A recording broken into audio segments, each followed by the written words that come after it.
We have come to the end of 2021. And so in this episode of Carlie's Couch, we're going to just be asking ourselves some questions about the year and how it was good to us. Hey, y'all. Welcome to the last episode of Carlie's Couch for 2021. Lord, we made it. We made it through another year. Barely. But we here though. It wasn't bad. I think the last couple of years have felt like one maybe kind of altogether. And it hasn't been crazy personally, but it has been very interesting and a lot has changed. I think a lot of things can change in a week, a month, a year especially. And so it's important to kind of think around and maybe just do some self-reflection on what happened? What did I do this year that was awesome? What did I do this year that I should never do again? Which I got a few of those things too. Same. So yeah, maybe I would add that to one of the questions, but I don't even want to talk about that with y'all because it's not y'all business, to be real honest with you. But yeah, we're just gonna have a quick episode to end out the year and just answer a few questions. So we invite you to answer them as well. Hit us on Instagram, Twitter, where else? TikTok. Not Facebook. No. And just, if you think of something that's an answer to any of these questions, feel free to send it to us. Yeah, we appreciate y'all for rocking with us through another year. We about to be in 2022 together on the Bouch, upgrading, elevating, feeling better. So yeah, it's always a good time to check in with yourself. So join us. So Carlie, our first question to think about in reflecting on 2021 is, what is a game-changing thing that happened for you this year? What happened for you this year that was game-changing? Man, a couple of things. I'll give a Carlie answer first. Very ethereal, but a perspective change.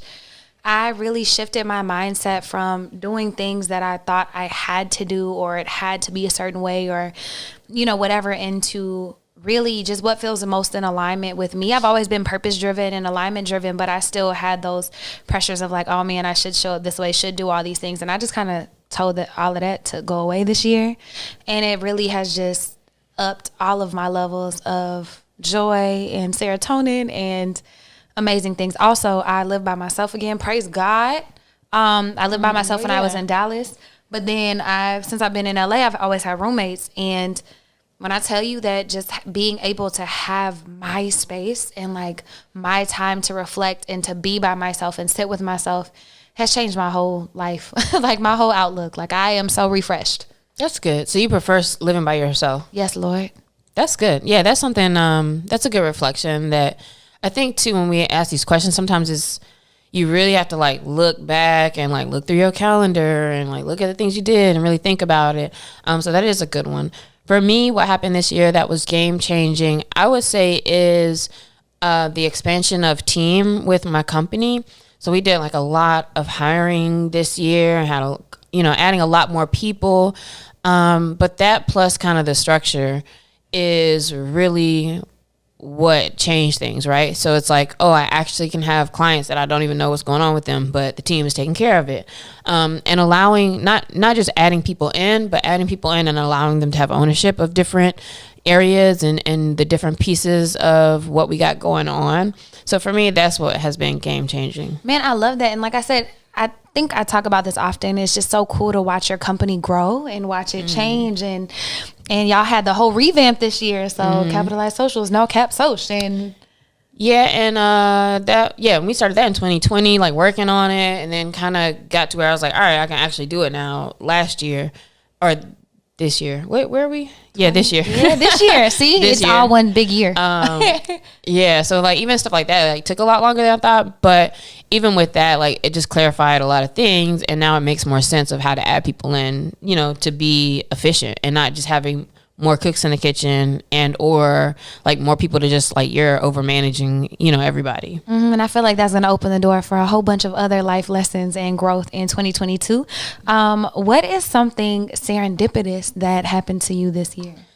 So my couple things for that would be, how I started. So I celebrated New Year's this year with Drake on accident. I was in the Bahamas at Baha Mar, and they happened to be there, and it was serendipitous for both me and the person that I was there with, because they met somebody who they actually had business with that they were getting ready to have meetings with, and it's they became friends. And then also we just ended up being at like Drake's New Year's party. So it was just interesting and like just super random and cool. And that turning into a friendship as well. And then the other thing I would say is, I don't know if it's so much serendipitous as it is just, oh, it's cool because you recognize like this only happened because of like new relationships that you have in your life.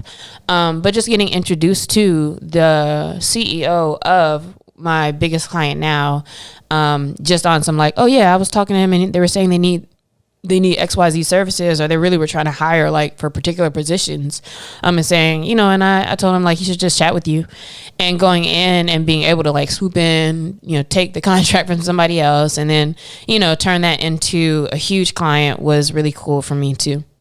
Just based off of like a relationship that I had with somebody else. I would say that's serendipitous because they didn't have to say that thing, and then it turned into this big thing. Yeah, I know. And the timing too, right? Because the biggest thing about stuff like that is like, well, you know, had it been any other time, I wouldn't have been ready for it. But because of what I just said was a game-changing thing, having team, having processes, etc., now it's like, oh, okay, it makes sense. And it's not like a scary thing either to have a bigger client like that. You are ready. You are clear on everything and able to communicate that. I love that so much. And y'all know, well, maybe you don't, but synchronicity and serendipity are like my favorite things in the world. Mine actually has to involve a client as well. I struggle with content creation as someone who, you know, wants to be a thought leader in the space of like holistic health and wellness and self-love and mindfulness. Like I only like creating content whenever I feel like it, which I know is not how it's supposed to be done. You're supposed to be more dedicated and stuff. But one of those days that I was inspired and happened to make a couple of things. Anyways, one of those videos, somebody reached out and now they're my biggest corporate client, because on the day that I like was inspired, did feel it, listened to my heart, you know, made this video. I just be talking to myself most of the time, but it apparently spoke to him on a level, and now I work with his nonprofit and it's my biggest client, all because I listened to, you know, an urge that I had. I think that's huge. That's great. What would you say is your most enjoyable experience of this year? Ooh, I think allowing myself to flow, enjoy it. So a couple of things come to mind. The first one is just like, by allowing myself to do what I want to do instead of feeling what I have to, like it led to some amazing adventures, like tacos on the beach at midnight, you know, with somebody, or, you know, me making a last minute trip home to go see my mom. And I ended up just playing at the park by myself. And now when I tell you I had no cares in the world when I was going down that slide or swinging on that swing by myself, just those little moments of joy that have come from listening to my heart. Mm-hmm. For me, I would say I made a random weekend trip to Seattle. I want to say maybe March-ish. And it was so cool. I just never been there. Well, I'd been there once for like a conference way back in the day, but I hadn't gone just to go, right? And so I'm like super into seafood. I love fresh seafood. And I was like, well, I kind of want to go up there. I love rainy days. And it was just such an awesome, like chill weekend. Everything was so grungy. And I had like the best food ever at a couple of places. Shout out Taylor's, what is it called? Taylor's Shellfish, maybe, or Taylor's Seafood. But it was really good. Like they had tanks in the restaurant of like all the live animals, and then like their happy hour was super good. I remember that. And then outside of that, I would say kind of similarly, like the adventures in some of the travel. Like I went to Detroit a few times this year, went to Sacramento, got to see my friend Kiari DJ at an event that he had developed like during the pandemic. And so it's been really cool just to get out and explore. A lot of it revolves around food, so like eating good foods and exploring a lot of new restaurants, things like that. That's really what I've enjoyed the most. Me too. Yeah, food is involved in most of my happy adventures and happy times, especially good food. On the other side of that, what is something big that you've learned this year? So some of the things now that I'm trying to think back, that I would say I have, and maybe not learned, because, you know, like we be knowing these things, but like, did you really see work or like really see make sense in your life? For me, I would say that investing in yourself really does make a difference, really does work. Like you do have to spend sometimes, whether it's putting in the extra work, if we're talking about physical health or something, or if we're talking about spending more on the right people or the right platforms or coaching or whatever it may be for your own like personal or business type stuff. So for me with like business, my expenditures have gone up. but it's like making us also work smarter. And like I said, like less off my plate and allowing for us to, in turn grow. So investing in yourself really does make sense, does work. Anything that you try to shortcut yourself on, like shortcuts are expensive. Being cheap costs a lot. So really like take the time, if you're going to invest in something, do it in yourself. Outside of that, there's like a lot of personal type things as far as just understanding more and getting more clear with myself about things like attachment style and like conflict, and understanding really what my relationships are with those, as is brought to my attention through a relationship. So now I'm learning more about like how I view feelings and, you know, what I need to learn from those things, and all the things you hear us talk about like month to month, week to week on the podcast. But just a lot of things being more clear to me of understanding myself and learning myself. Yeah, something big that I've learned this year is really to listen to myself, even if it seems like it might be out of like who I feel like I normally am. So for example, I would say like I'm, you know, a people person. Like I like spending time with people. But this year, for whatever reason, I felt more like I was a hermit, like in hermit mode. Like I didn't do that much. I didn't really have a lot of energy to expend like catching up with people and doing things with people. And I think I really learned the value of listening to myself and of resting, of trying to do less, because I always am trying to do the most and more. And so this year I allowed myself to withdraw, to tune into myself and to do less. And I feel like all of the growth that I've had personally has far, like it was a huge spike of growth for me this year personally, in relationships with myself, a lot of healing, a lot of unlearning. And I'm really proud of myself for doing what's difficult, because it's not always easy to do that. But I feel like I've grown so much this year in just like learning to listen and be with myself. That's good. And then, so the last question now, going into the new year, what are you excited about? What am I not excited about? I'm excited about everything, y'all. I'm excited because what I just talked about, that hermit mode, I feel like I'm out of it and I'm like ready to hit the ground running. I feel like I've been hibernating and resting and I feel refreshed. I feel like I am more confident in who I am and in what I want, and what I want to achieve this year and the things that I'm going after. Like I just feel like invigorated. And so I'm just really excited to hit the ground running. I'm excited to travel more this year, and to catch up with all the people that I love. So this past year I kind of fell off, like, you know, and just really was loving on myself. So now I'm excited to be back in people's faces and spend time with them and explore and have fun there. But I just feel like this fresh fire to go out and achieve and to do all the things that are on my heart. That's good. That's good to feel refreshed and to feel energized, because it definitely feels like when you're not energized, like it's like a spell of time where you're like, all right, I'm a chill. For me, what I'm excited about is 3 S's. Number one, support, the support of my team, and, you know, again, being able to grow in that way. I would also say structure. So as I've added more structure, more processes, more operations with the support that I've gotten from my team, it's very much like not very limited as to where we can go with work and company type stuff.